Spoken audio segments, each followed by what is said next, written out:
Pozdravljeni v že 7. videu serije Video po knjigi Pot do nje, knjigi za moške o tem, kako ljubiti sodobne ženske.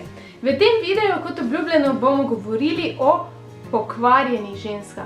Pokvarjenih v tem smislu, da ne funkcionirajo tako, kot naj bi ženstvena ženska funkcionirala. Pokvarjenih tudi zaradi tega, ker vsaka ženska, kot vsak moški, kot vsak otrok v bistvu, se rodi čista. Brez nekih negativnih vzorcev, brez nekih navad slabih, kakorkoli. Ampak skozi čas ljudje doživljamo različne stvari, izkušamo različne čustvene situacije in to nas na nek način oblikuje. Tako da pokvarjene ženske v tem poglavju v bistvu pomenijo ranjene ženske. Ženske, ki so v preteklosti bile ranjene in so skozi to oblikovale en novi odnos do moških. Dve vrsti sem nekako opredelila glede na moje zaznavanje takšnih pokvarjenih žensk, in sicer ena vrsta so tiranke, nasproti tirankam so pa bledične. Pa poglejmo najprej tiranke. Že samo ime zveni, da te ženske okoli sebe vse tiranizirajo, oziroma lahko rečemo tudi terorizirajo. Gre za to, da skušajo in želijo uveljavljati svojo voljo na vseh področjih in do vseh ljudi. Jaz sem to v knjigi celo poimenovala uokvirjeni. Se pravi, v glavi imajo tiranke neke posebne okvirje zastavljene, seveda individualne okvirje, ki so si jih zamislile že v preteklosti in potem v bistvu furajo vso življenje te okvirje, v katere se morajo spasiti in njihovo življenje kot tako, njihova služba, njihovi otroci in nažalost tudi njihovi moški. Moški, ki so s tirankami, v bistvu, če želijo z njimi sobivati, se morajo več ali manj skozi prilagajati oziroma uokvirjevati v njihove okvirje. Kar pa seveda moškega tudi na nek način razvrednoti in mu odzame tisto moško samosvojost, tudi o kateri sem govorila v enem prejšnjih videov. In ja, imeti tiranko ni luštno in tudi biti tiranka ni luštno, priznam. Govorim iz lastnih izkušenj, ja. Tudi jaz sem bila tiranka, dokler se tega nisem zavedala. Naj izkoristim to priložnost, da se opravičim vsem mojim bivšim moškim, ki sem jih terorizirala v določenih trenutkih naših zvez. Bilo je nekako nezavedno in nenadzorovano. Tiranke so tiste ženske, ki so bile v preteklosti prizadete, prevarane, izigrane, kakorkoli ponižane strani moških, in tiranskost je pravzaprav oklep, ki so ga zgradile zato, da ne bi nikoli več bile prizadete od strani moškega.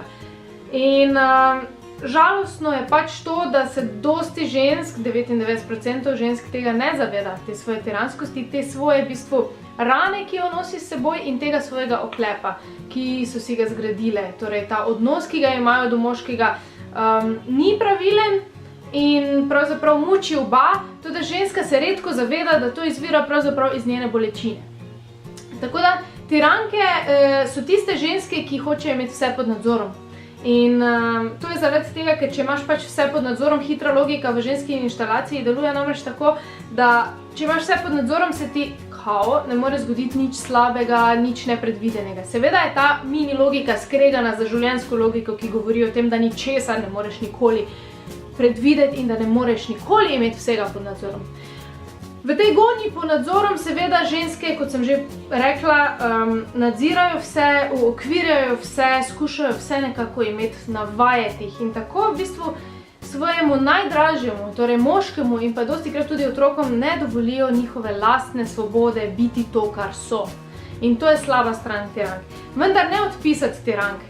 Tiranke, kot sem že rekla, so ranjene ženske, to pomeni, da jim morate v bistvu nekako z sočutjem dati vedeti počasi, da najbrž to izvira iz njihove bolečine in da jih vi nimate namena prizadeti.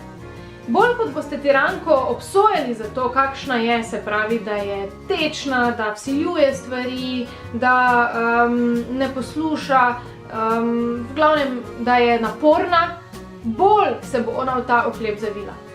Zato v knjigi opisujem tehniko ljubečega poduka. Tehnika ljubečega poduka, moški, zelo pomembno. to je način, kako ženski, v bistvu, kako razjarjeni ženski ali ženski, ki ni najbolj pripravljena se razumno pogovarjati, nekako spodnesete tla pod nogami na pozitivni način. In sicer, ko bo ženska na vas kričala oziroma izražala neko jezo ali ko bo želela iz te potrebe po nadziranju vas v nekaj siliti, je čas, da sedete dol z njo in da jo razorožite z vašo na videz šibkostjo. Šibkostjo govorim zato, ker v bistvu v moškem svetu to velja za šibkost, vendar v ženskem ne velja za šibkost. Najbolj močen moški, ki ga najbolj spoštujem, je moški, ki bo sedel k mizi z mano in bo rekel, poslušaj, to me prizadene. Ko se tako pogovarjaš z mano, se jaz ne počutim dobro. Si predstavljate, da to moški naredi? Pa ženski se v trenutku vklopi senzor za sočutje, ki ga nosi v sebi, v svoji ženstvenosti, itak se boji vedno znova. Senzor za sočutje boste prebudili pri ženski, kar pomeni, da v trenutku, ko boste to naredili, ženska več ne bo mogla kričati na vas, ker preprosto ne bo za njo naravno. In takrat vam bo prisluhnila in takrat je čas, da ji poveste, kako njen odnos do vas, kako njen način do vas in te ideje njene, ki jih ima, v katere vas skuša na vso silo v bistvu spakirati, da to zelo slabo na vas deluje in da v bistvu se počutite v tem zelo slabo in da bi želeli pravzaprav z njo komunicirati na neki drugi ravni, da bi se počutili bolj cenjeni ob njej. Oziroma, povejte pač to, kar res čutite, da vam ne bi zdaj jaz polagala besede v usta. Ampak to je res pomembno, tehnika ljubečega poduka, podučite na ljubeč način, miren, brez obsojanja, ti, to, ampak jaz se počutim tako pa tako, kot ti z mano tako govoriš. In prepričana sem, da bo ženska mogoče ne takoj prvič, ampak po nekaj takšnih pogovorih dejansko začela razmišljati o svojem načinu, ki ga ima do vas in mogoče tudi do sveta. In na tak način ji boste pomagali, da bo zlezla iz te lupine oziroma iz tega oklepa tiranskosti. Kajti vsaka ženska si v bistvu na koncu želi biti ženstvena, torej ljubeča, prijazna, nežna, tudi odločna, ampak na lep in sofisticiran način, kot ga ženska lahko ima. Potem pa imamo bledične. Bledične so povsem nasprotne od tirank. Torej, če so tiranke divje in skušajo vse nadzorovati in siliti svoje, so bledične tiste, ki so stalno tiho. Pravzaprav jih komaj opazimo še v odnosu, ker so kot nekakšen, jaz temu rečem, hlap. Gre pa za to, da so tudi to v bistvu ranjene ženske. To so ženske, ki kdaj v preteklosti niso bile upoštevane, so bile kakorkoli potlačene, razvrednotene in so nekako se kar potem, namesto v oklep, s katerim bi zdaj napadale, so se ovile v en takšen ovoj nevidnosti ali zbledelosti. Njihov glov, njihov sijaj je zbledel. Bledična od vas potrebuje potrditev, da je vredna, da je njeno mnenje pomembno, da je njena prisotnost v vašem življenju pomembna. Bledična od vas potrebuje, da jo opogumite, ker takrat, ko ste jo spoznali, verjetno ni bila tako zbledela, je imela nek sijaj in zagotovo si ga želite nazaj. Pridobili ga boste nazaj tako, da jo boste opogumili v to, da je spet vesela, srečna, žareča ženska. To seveda ne morete doseči tako, da ji preprosto rečete, bodi žareča ženska, ampak na tisti vaš moški način, uporabite ta moški šarem. Že takrat ste jo osvojili verjetno z nekimi fintami, tako rekoč svojimi, in uporabite jih ponovno.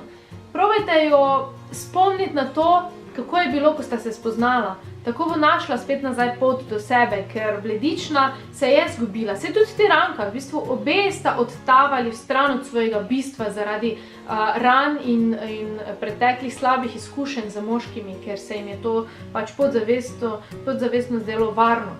Ampak ne ena, ne druga nista srečni. Torej, v moji knjigi Pot do nje še podrobneje o tem, kako lahko tiranko ozavestite o tem, da ni na pravi poti oziroma da malo preveč uokvirja stvari v svojem življenju in kako lahko v bledični prebudite spet njen sijaj. Mislim, da se v bistvu z vašim moškim šarmom da zelo veliko narediti. Samo uporabiti ga morate. Spomnite se na tiste stare dobre čase, ko ste osvajali ženske, ko ste osvojili tudi to žensko, s katero zdaj živite. Dajte se vrniti tja, bodite spet ta frajer, bodite spet ta šarmanten moški. boste videli učinek. Ženska se bo takoj spremenila nazaj v tisto žensko, ki je bila takrat. Tako da včasih se moramo preprosto samo vrniti na začetek, zato da lahko nadaljujemo naprej. Hvala danes za ogled, jutri pa o seksu. Vse podrobno v 2 delih, prav tako kot v knjigi, tako da ne zamudite.